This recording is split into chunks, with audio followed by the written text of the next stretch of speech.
Gente, espero que dessa vez dê certo. É a última vez que eu tô tentando aí nesse momento. Se não der, a gente faz a live, enfim, em outro dia, em outro horário.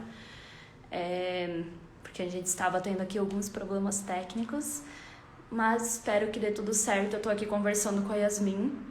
Ó, a Isa falou que o som tá ok. Então eu espero que continue assim. Porque a Yasmin também tava com problema no Instagram dela agora. Então, eu não sei. O pior é essa coisa, tipo, você nunca sabe se é a sua internet, se é da outra pessoa, daí o Instagram, né, não conta. Mas é isso, vão entrando. O tema de hoje vai ser a questão da mulher negra dentro do feminismo, né? Porque também muitas pessoas pediram pra gente, quando a gente perguntou indicações de pessoas pra fazer live, pra chamar aqui, muitas pessoas falaram sobre a Yasmin, né? Porque gostam muito do projeto dela e a gente adora também. Certo? Espero que sim. Ó, tá aguardando.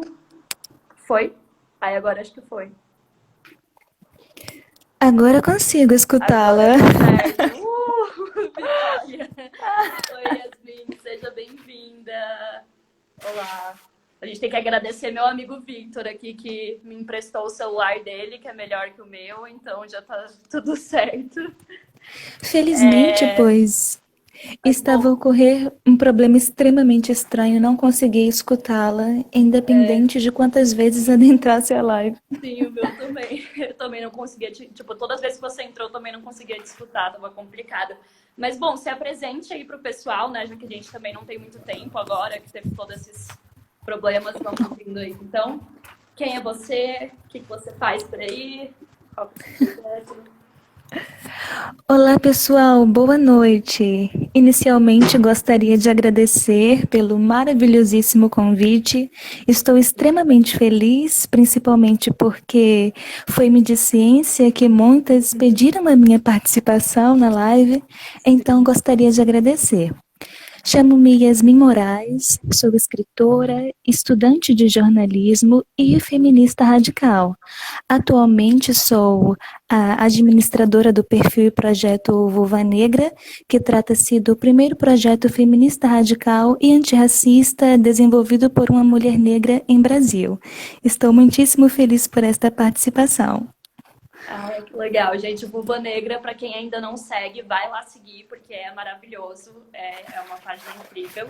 E a Yasmin também escreve na QG Feminista e também tem um blog próprio, né? Que eu fui descobrir, inclusive, quando eu estava preparando a live. Eu não sabia que você também escreve poesias e crônicas, achei incrível. E, bom, a gente abriu, né, uma caixinha de perguntas para nossos ouvintes mandarem algumas questões.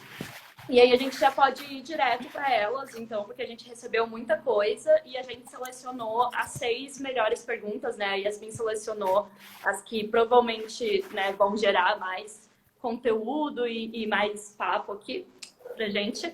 E aí eu vou perguntando e daí você pode ir respondendo e daí qualquer coisa eu vou, enfim, falando também, mas eu acredito que hoje eu realmente estou aqui mais para escutar, assim, porque, né, é um assunto que eu tô sempre aprendendo e procurando ler e estudar sobre, assim como todas as pessoas brancas deveriam, né? Sim.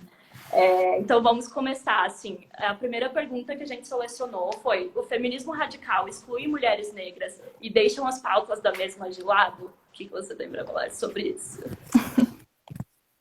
Bem, penso que inicialmente nós temos de compreender que, tanto dentro do feminismo quanto dentro da esfera dos estudos sociais, existem diversas teorias que são utilizadas para compreender a realidade de indivíduos que são postos em situação de subalternidade.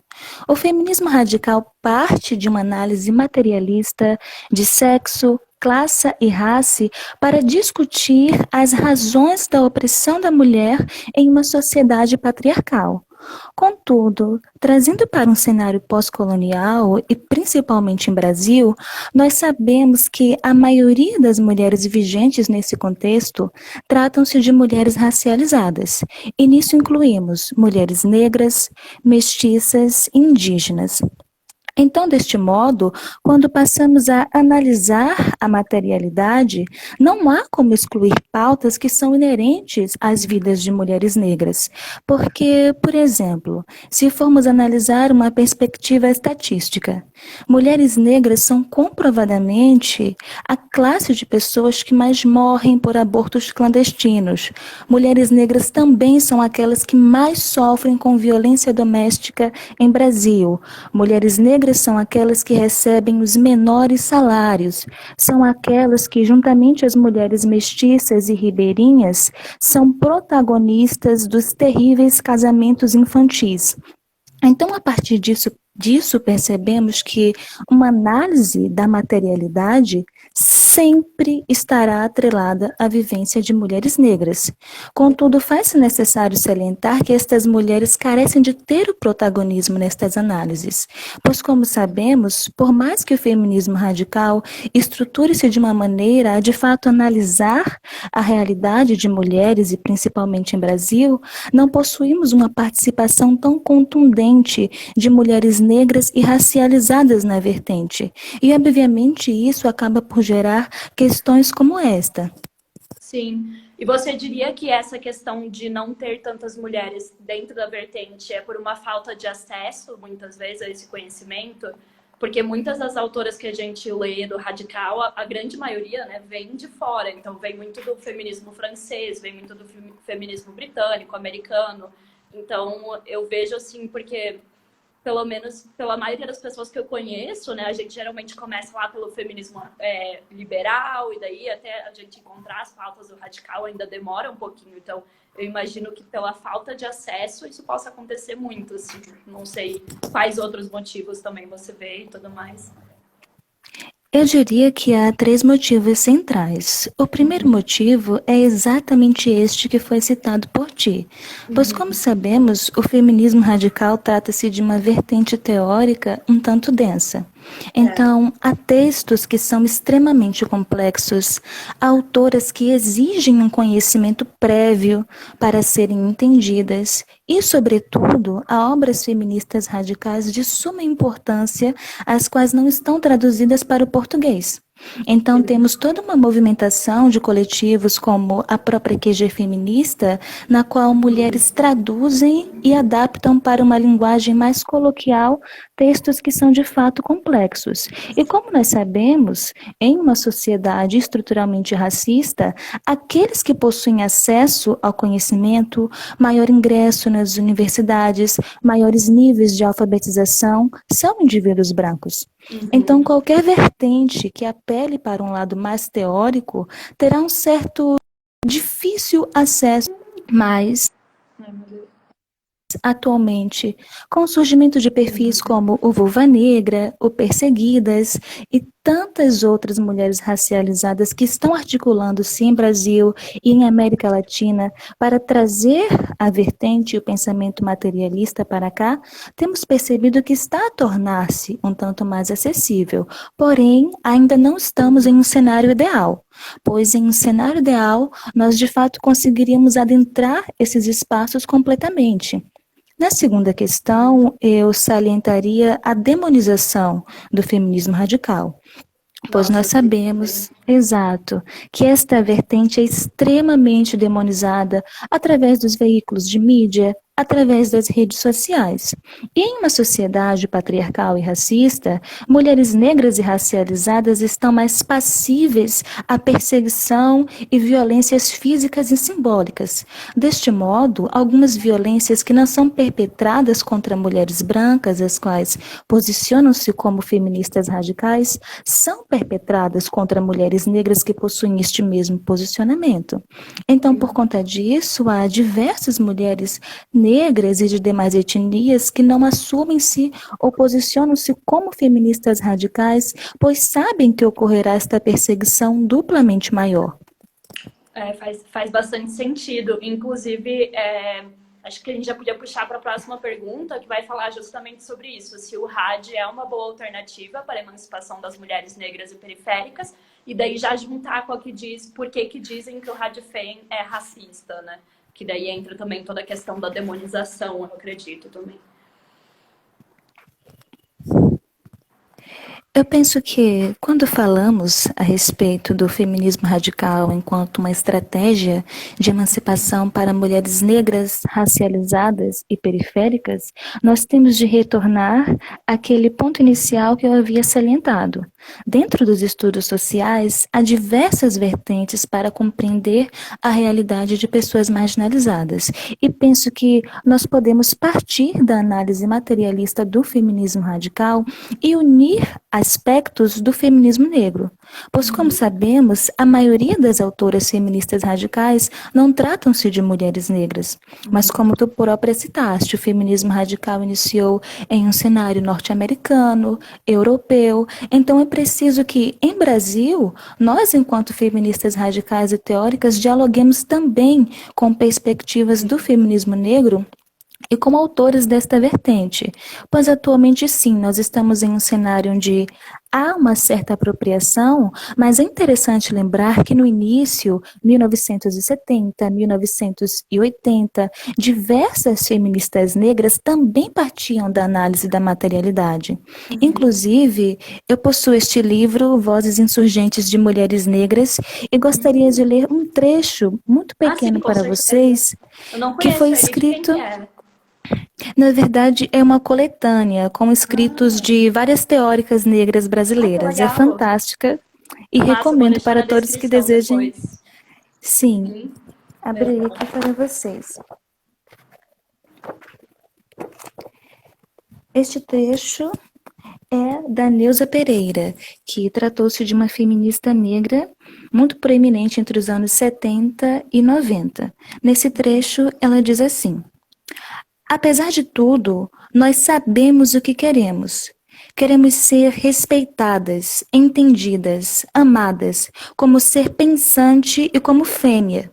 Porque não podemos abdicar do nosso útero, de nossos seios e de nosso calor.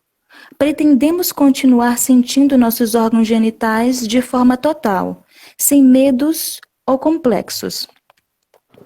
Por esse trecho, já percebemos que há uma análise que relaciona a mulher negra em uma perspectiva de materialidade. Uma materialidade que não é somente do sexo, mas da raça, da classe, principalmente, pois a questão da periferia está muito mais atrelada à raça, ao gênero e à classe econômica.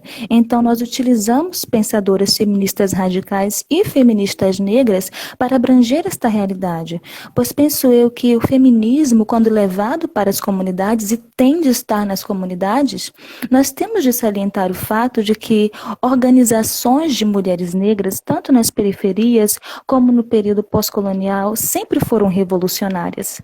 Então, nós não estamos levando nada novo para essas mulheres. Esta autora e tantas outras são a prova de que mulheres negras sempre tiveram esse conhecimento e essa percepção empírica. Resta-nos apenas aprender a estabelecer melhor esse diálogo. Sim, a gente brinca no podcast, a gente fala que ninguém está inventando a roda, né? Então, justamente por isso que é tão importante a gente estudar o que essas mulheres já falavam e o que elas já teorizavam sobre o feminismo. Porque é isso, né? É sempre uma continuação das teorias delas, das lutas delas, né?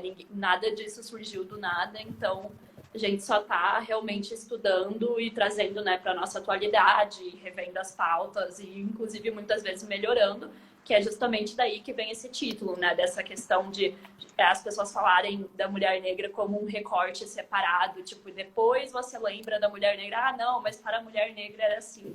E nós, mulheres brancas, fazemos muito isso, né? A gente inclui muito isso, principalmente porque também veio toda a questão que agora está na moda se falar interseccional, né? Então dizer que você inclui todo mundo, daí você vai colocando como umas pautas, como esses recortes que você tem que lembrar que existe, ao invés de você considerar a pauta principal, né? Que deveria ser sempre, porque, né, quem que está mais à margem da sociedade, eu acho que isso realmente é muito importante. Quando você fala da materialidade, é muito isso. Não tem como você olhar para essas mulheres, por exemplo, quem que está na prostituição, quem que está morrendo com aborto clandestino, quem que está... Todas as pautas principais do feminismo radical, elas, dentro do Brasil, principalmente, né, elas vão afetar mulheres negras, não tem como não, né? E aí, uma das perguntas que, inclusive, eu achei bem interessante, eu fiquei, inclusive, refletindo sobre, porque a gente teve, né, uma live sobre heterossexualidade compulsória aqui já também, e essa é uma pauta que se discute bastante Eu dentro do amo a radical. Natália. Sim, foi incrível, ela é muito engraçada, assim, foi ótimo. E daí perguntaram como que essa heterossexualidade compulsória age diferente em mulheres negras, né? Então, fiquei refletindo também sobre o que você nos diz. Sim, primeiramente nós temos de perceber que, em um contexto patriarcal e pós-colonial, mulheres negras e brancas ocupam locais diferentes no interior desta hierarquia sexual. A mulher branca é socializada para ser o objeto direto do homem branco. Ela está passiva aos seus desejos e vontades e sempre é retratada como o ideal de pureza, de feminilidade e de maternidade. E dentro desta mesma hierarquia, a mulher negra é tratada como a antagonista e a não mulher. Deste modo, se a mulher branca representa a pureza, a mulher negra representa a promiscuidade, a obscenidade e tudo aquilo que está relacionado ao que há de mais baixo nessa concepção social. E, obviamente, assim como há diferenças entre a feminilidade que é imposta a mulheres brancas e a mulheres negras, dentro da heterossexualidade compulsória, essa diferença também vigora. Pois, enquanto mulheres negras, é cobrado de nós uma performance sexual e uma, como eu poderia explicar, promiscuidade que jamais é esperada de uma mulher branca. Então, a mulher negra não põe-se naquele espaço enquanto a pessoa que terá um relacionamento duradouro, enquanto a pessoa que terá um casamento, enquanto a pessoa que poderá constituir uma família.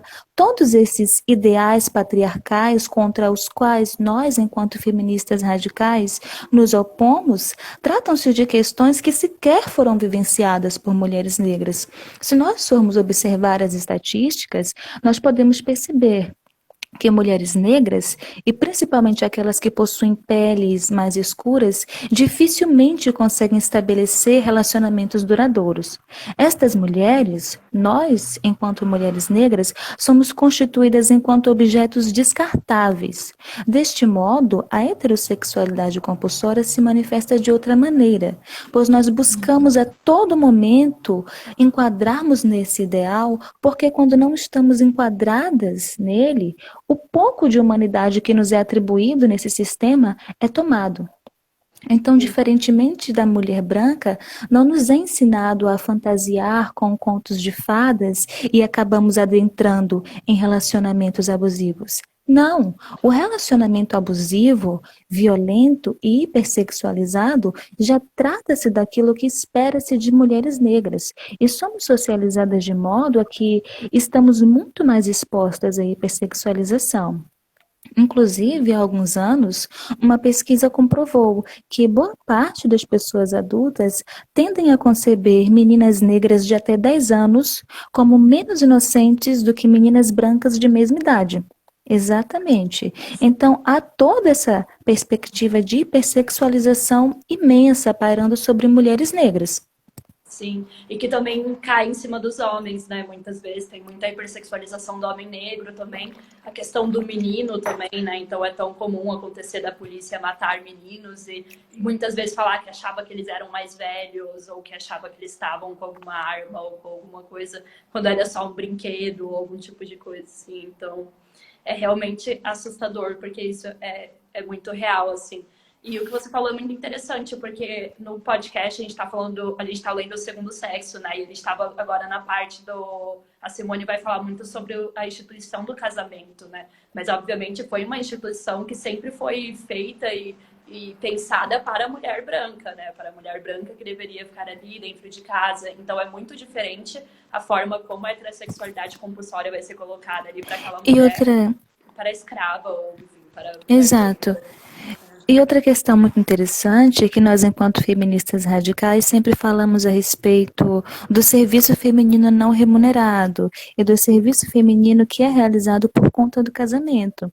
Mas uma questão interessante a se salientar é que, nesta Constituição burguesa, a mulher branca não realiza esses serviços domésticos. Quem Sim. realiza os serviços de limpar da casa, cozinhar, cuidar das crianças são mulheres negras, imigrantes ou racializadas. Ainda há esta questão a mais, pois a mulher negra realiza este serviço não remunerado dentro de sua própria casa, com os seus filhos, com o seu marido e na família de indivíduos brancos, é ela também quem está encarregada de performar este papel em um emprego subalterno. Sim, faz muito sentido. A gente terceiriza, né, esse trabalho, muito do que a gente ainda vê aqui no Brasil. Quando eu fiz o episódio com a Aline Rossi, a gente estava falando da questão do trabalho reprodutivo e a gente mencionou a morte do menino Miguel, né, que foi lá, acho que foi em Recife, se eu não me engano. E, né, que é assim o retrato do Brasil hoje em dia, né, a mulher sendo Exato. obrigada a trabalhar durante a pandemia, a criança não tendo com quem ficar, né? Porque as escolas estão fechadas, então isso também, isso mostra realmente que todas as pautas, né? Quem é a primeira pessoa atingida é, obviamente, sempre a mulher negra. Então, materialmente falando, não tem como fugir disso, assim, né? Realmente não tem como não olhar para isso, sabe? Quando a gente está falando de mulheres dentro do feminismo no geral, né? Isso fica muito, muito claro. Bom, acho que dá para a gente passar, então, para as próximas perguntas. Vamos ver o que temos aqui. Teve algumas pessoas que mandaram questão de, tipo, como a mulher branca feminista, então, poderia ajudar ou aderir, né? E não protagonizar a causa. Então, várias ouvintes nossas, né, brancas, assim como a gente, tentando entender o seu lugar e como fazer para melhorar nesse sentido. Acho que isso é bem interessante. Bem, inicialmente, nós temos de nos recordar que vivemos em uma estrutura dentro de um Estado racista. Então, não há como fugir da performance do racismo, ainda que sejam indivíduos feministas. Mas o que pode ser feito a partir daí?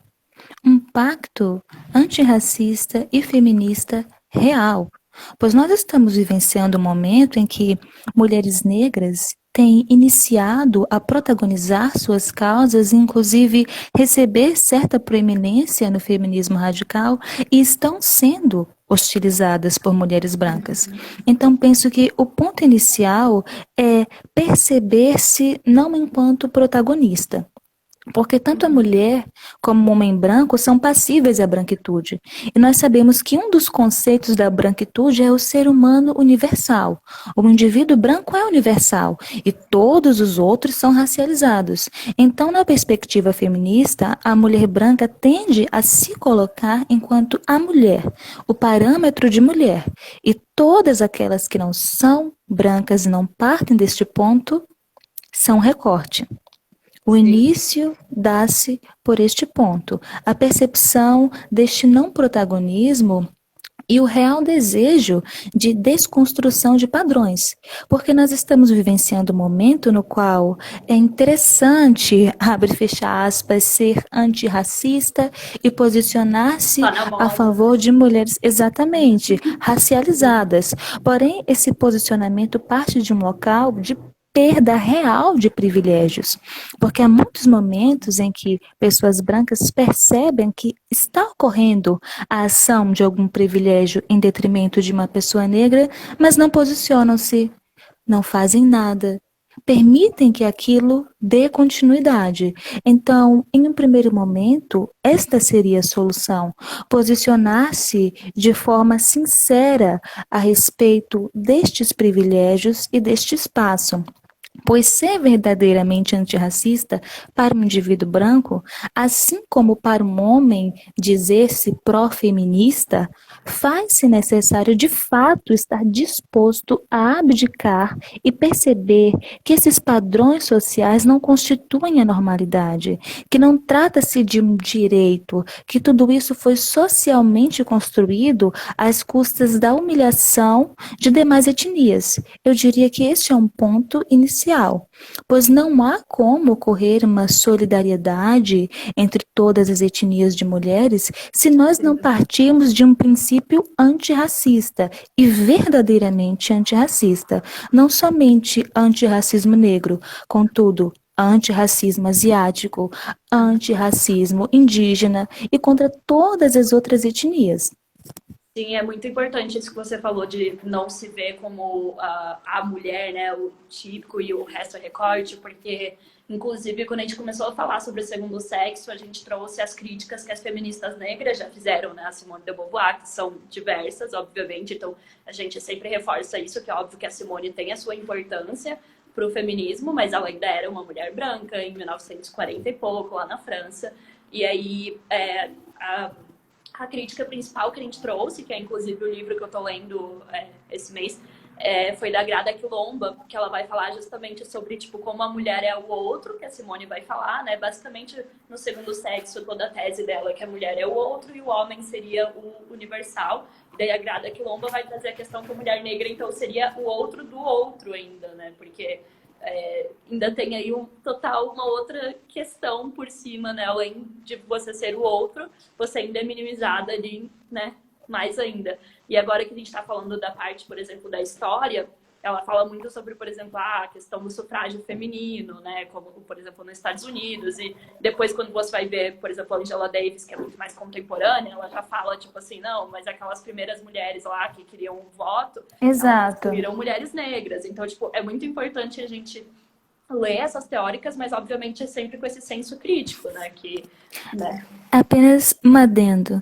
Foi muito interessante você ter citado Angela Davis, pois em alguns casos, enquanto algumas mulheres brancas da classe média burguesa estadunidense estavam nas ruas lutando pelo direito ao sufrágio, quem estava dentro de suas residências cuidando de seus filhos para que elas pudessem protestar eram as mulheres negras.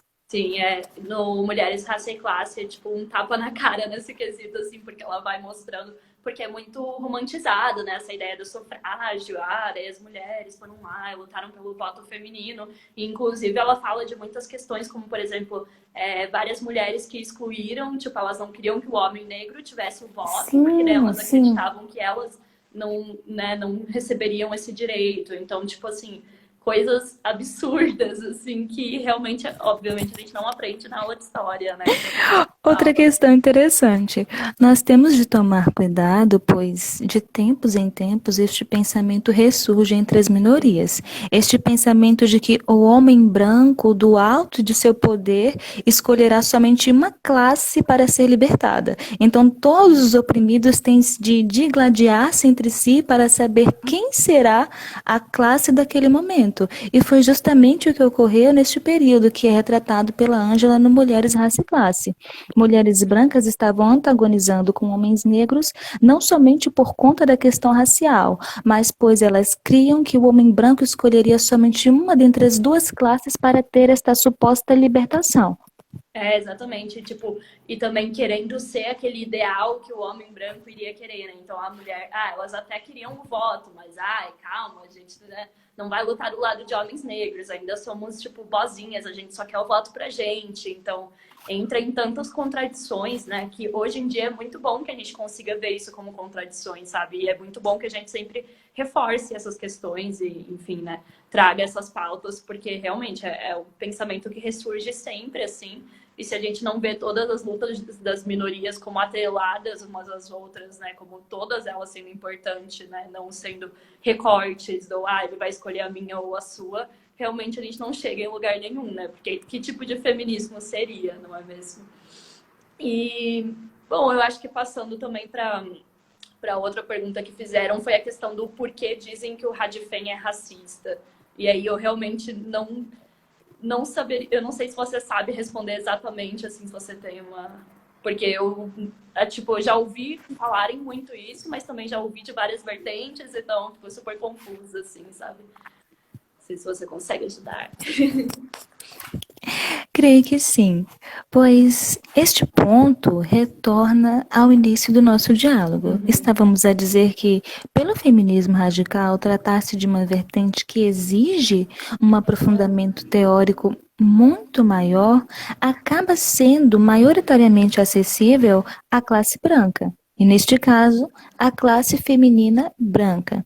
E também há a questão do apagamento histórico da contribuição de mulheres negras ao feminismo radical, pois nós sabemos que há toda uma luta política e ideológica para que mulheres negras feministas radicais dos anos 70 ou 80 sejam hoje reafirmadas como feministas lésbicas, como feministas negras, quando em verdade elas eram feministas lésbicas e radicais, feministas negras e radicais. Então, deste modo, a contribuição de mulheres racializadas ao feminismo radical acaba sendo completamente ocultada. As pessoas não possuem um conhecimento desta história e criam toda esta mitologia de que trata-se de uma teoria que foi desenvolvida e contribuída apenas por mulheres brancas, quando na realidade não ocorre desta maneira. Inclusive percebo que nos comentários citaram a produção das mulheres asiáticas no feminismo radical, que tem sido uma produção muitíssimo contundente e por aqui não temos este acesso. Permanecemos a manter-nos nesta ideologia de que apenas mulheres brancas produzem e não percebemos que este pensamento obscurece toda a produção de mulheres racializadas, pois nós de fato estamos produzindo. O Vulva Negra existe, o Perseguidas existe, o Vulva Selvagem existe. Todas nós, enquanto mulheres racializadas e nordestinas, estamos produzindo. Contudo, serve também ao discurso neoliberal e odiador de feministas radicais a premissa de que somos todas brancas ou classe média alta, que nenhuma de nós partiu da periferia ou do Nordeste. Todos esses pensamentos servem àqueles que abominam a vertente e desejam desenvolver este imaginário.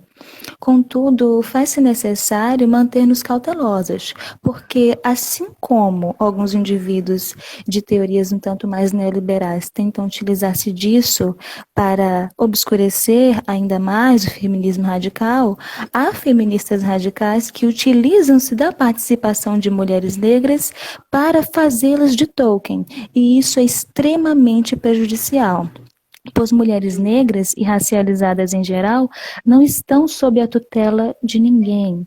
Somos independentes e utilizar-nos enquanto token para comprovar a não existência de um racismo que, em qualquer espécie de movimento social no qual há indivíduos brancos ocorrerá, é extremamente racista de fato. Sim, e é irônico porque daí justamente esse argumento que as pessoas tentam trazer, mas o feminismo radical é racista, é que o argumento em si já é racista, né? Porque ele já está colocando, já está apagando a história dessas mulheres e realmente essa questão do token acontece tanto dentro do movimento quanto fora, de acharem que, mas se estão falando ali daquela feminista radical negra é porque ela deve ter passado por tipo uma lavagem cerebral ou ela deve estar sendo usada de coitadinha, né, ali da vertente, ao invés de considerar que sim, são mulheres com sua própria agência que podem escolher seguir essa vertente materialista porque se sentem representadas por elas, né? Faz muito mais sentido ouvi-las. E também a questão de que alguns movimentos racializados tendem a hostilizar-nos por sermos negras e feministas radicais. E neste momento faço minhas as palavras de Bell Hooks. O problema não trata-se de mim, uma mulher negra que declara-se feminista. O problema está em mulheres brancas que permanecem a ser racistas e consideram-se feministas ainda assim. Sim, exatamente.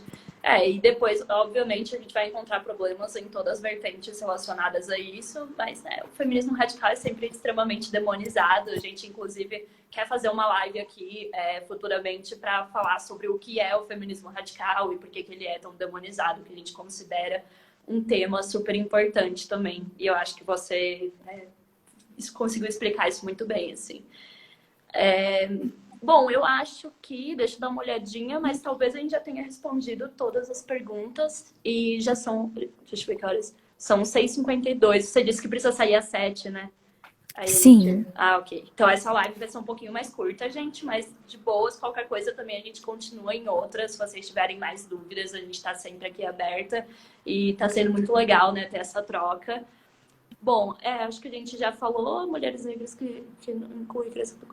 Daí falaram também sobre a questão de como incluir, que eu acho que você já entrou aí bastante, né? Como incluir as mulheres negras no seu feminismo, a questão de, né, não se ver como protagonista, principalmente, como que a mulher branca pode ajudar. Eu não sei se você queria dar mais alguma conclusão sobre esse pensamento também.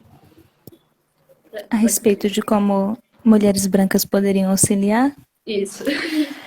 Exato. Eu diria que, de fato, utilizando este privilégio em prol de mulheres negras. Se você está ascendendo em um espaço, chame uma mulher negra. Se tu tens a possibilidade de alavancar uma mulher negra ou um coletivo de mulheres negras, o faça, pois mulheres negras são extremamente capacitadas para falarem de si mesmas e de suas realidades materiais. Do mesmo modo que nós, enquanto classe feminina, não apreciamos quando um homem intenta conceber que sabe de nós muito mais do que nós mesmas, mulheres negras e racializadas caminham desta mesma forma. Estejam abertas a receber críticas de mulheres negras e racializadas em geral, pois estas críticas servem enquanto um mecanismo construtivo, pois não há como vigorar um feminismo verdadeiramente revolucionário e libertador para todas as mulheres em essência se nós não encararmos a enorme ferida que é o racismo, que também está extremamente presente em movimentos feministas, pois é toda uma questão problemática, neste quesito em particular, a qual deve sempre ser encarada com seriedade e disposição. Sim, eu acho que isso entra muito em não se ver como protagonista e não levar, como a gente mencionou aqui, né? Como essa, está na moda ser antirracista, então postar o quadrado preto lá no Instagram e não fazer mais nada, né? Então, realmente, é tipo só pegar o bonde andando e, de fato, não fazer concretamente nada, não indicar mulheres negras, não empregar mulheres negras, não alavancar mulheres negras. Então, eu acho que, cara, na prática realmente tem muito, muito que a gente pode fazer e quanto mais a gente ganha espaço e voz, mais a gente pode, né, puxar outras mulheres e pode trazer elas para o centro, assim, e realmente sempre estar aberta a ouvir essas críticas da mesma forma como você mencionou com o homem, da mesma forma que a gente sempre espera que o homem nos ouça, né, quando a gente fala que o que você falou foi machista, o que você falou foi misógino, a gente também não pode ficar ofendida quando uma mulher negra, né, uma irmã, enfim, de luta, que também é feminista, vem e aponta alguma coisa que a gente fez, né? Porque, de fato, a gente tem que sempre estar construindo, né? Sempre estar se vendo também como raça, nós, pessoas brancas, e se Exato. colocar nesse lugar de pessoa que está aberta a ouvir, né? Ai, travou. Exatamente, pois, como sabemos, o indivíduo branco também parte de um contexto de construção étnica.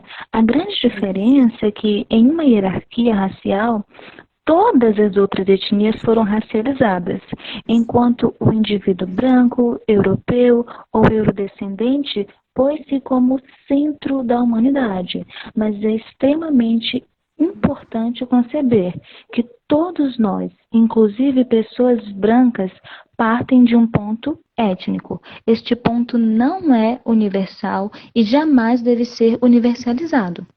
Sim, e a gente não pode reproduzir isso dentro do feminismo, né? Tipo, se já é algo da sociedade que nos coloca como uma pessoa neutra, nós mulheres brancas chegarmos no feminismo construindo algo que só olha pra gente, não tem como isso ser revolucionário, né? Porque a gente só tá reproduzindo a mesma coisa que a sociedade fez e continua fazendo sempre, né?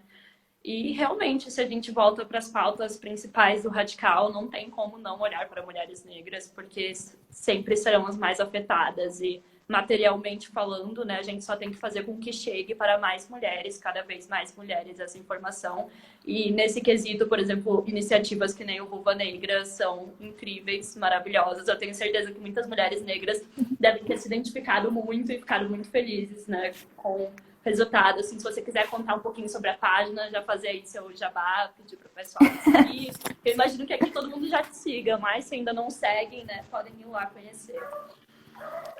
Bem, o Vulva Negra nasceu no ano de 2018 e sempre foi meu objetivo trazer a análise dos estudos éticos atrelada aos estudos feministas radicais, pois, como nós sabemos, somente através de uma análise da classe, da raça e do sexo, conseguimos estruturar de fato uma teoria que abranja as especificidades de mulheres negras. Então, desde a criação do Vulva Negra em 2018, diversas mulheres negras começaram a assumirem-se enquanto feministas radicais, pois perceberam que havia uma abertura maior para que este momento ocorresse. Diversos outros coletivos e páginas feministas radicais fundadas por mulheres negras também surgiram.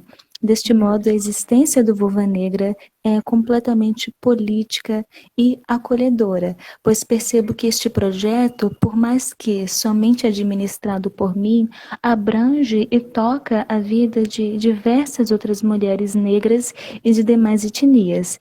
Deste modo, gostaria que todas e todos que estão acompanhando conhecessem o Vulva Negra, conhecessem a minha produção literária, os artigos e tudo isso, pois todo esse material é e sempre será político.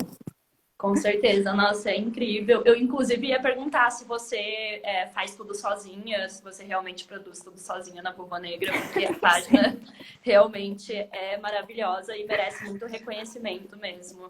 E eu acho incrível. Eu já tinha imaginado, né, que provavelmente muitas mulheres negras passaram a se identificar e se identificar mais com o feminismo radical. Então, ouvir você falar, assim, falar como tem sido essa experiência é, tipo, maravilhoso, assim. E, enfim, acompanhem, gente, vale muito, muito a pena. Acompanhem aqui no Instagram, acompanhem lá no Medium. E sigam, né, a Yasmin, que ela é uma escritora maravilhosa. Essa voz aí que as pessoas estavam falando, que é super calmante também, o jeito de escrever, o jeitinho. Nossa, as poesias, as crônicas, é tudo muito legal, gente. Vocês deviam acompanhar lá. E acho que é isso, então. Acho que a gente já conseguiu falar sobre bastante coisa que mandaram. Com certeza, se surgirem mais dúvidas, a gente pode marcar uma outra live ou uma outra participação da Yasmin por aqui, de qualquer outra maneira também. Até um episódio, talvez, do podcast, quando, né, conver aí. Está sempre convidada, com certeza. A gente é muito fã. E muito, muito, muito obrigada por aceitar participar aqui. Gostaria de agradecer novamente a você, a sua irmã, pois eu adoro o pessoal é político. Este projeto é maravilhoso e eu senti-me muitíssimo honrada. Também agradeço a todas e todos que pediram para que estivesse aqui. Recebi o carinho e a atenção de todas e todos vocês e isso deixou-me realmente feliz. Este encontro em si foi maravilhoso. Estou muitíssimo feliz. Muito obrigada. E, gente, é isso aí. Peçam sempre a Yasmin aí, podem pedir mais. Realmente foi uma das mais pedidas aí quando a gente abriu a caixinha para indicações. E estaremos aí abertas. A gente também vai indicar vários conteúdos ali no Stories. Depois que eu divulgar a live, vou colocar alguns links para os textos da Yasmin, porque a gente já chegou aí aos 10 mil seguidores, então já dá para colocar o arraste para cima lá, que era nosso sonho aí. Parabéns! Obrigada. Foi esses tempos, né? Inclusive foi o que nos motivou a começar aqui a fazer as lives e produzir também bastante para o Instagram também, para o pessoal continuar, enfim, engajando e aprendendo cada vez mais. E se vocês tiverem outras sugestões também, né, de pessoas para virem nas próximas lives, por favor, nos mandem, porque a gente está sempre aí organizando mais conteúdo para vocês. Então é isso, gente. Obrigada a todo mundo que assistiu até aqui. Vai ficar salva na IGTV. Obrigada a todo mundo que mandou perguntas. E desculpa todos os problemas técnicos aí do começo. Mais uma vez, meu amigo Vitor, obrigada. Salvou aí a gente. E é isso aí, gente. Obrigada, Yasmin. Tchau, tchau. Por nada. Boa noite, pessoal. Boa noite, Letícia.